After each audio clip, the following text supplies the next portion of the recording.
If you were like kind of looking at all of the constellation of difficulties that Xi Jinping is presently facing that would lead to this kind of a backlash, how would you rank them? What would you tell people to say, here's what I'd really be paying attention to? In terms of the pressures, I put them into 3 boxes.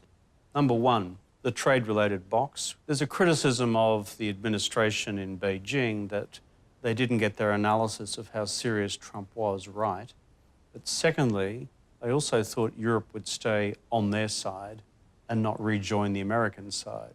The Juncker visit to Washington, I think, caught them by surprise. The EU Commission President. That's right, Mr. Juncker. That was a big development in, frankly, upsetting the apple cart from Beijing's perspective.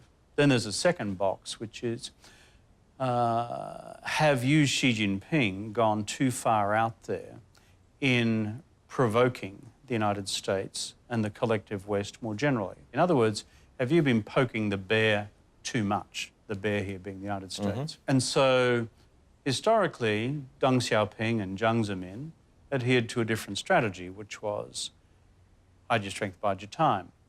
In other words, let's not talk about what we might be thinking of doing in the world until we've got all our ducks in a row.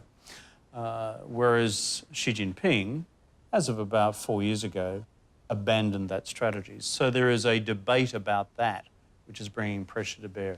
And the final box is a lot of chatter in the Chinese Twitterverse equivalent on Weibo and elsewhere, comes and goes, disappears quickly, about the cult of personality.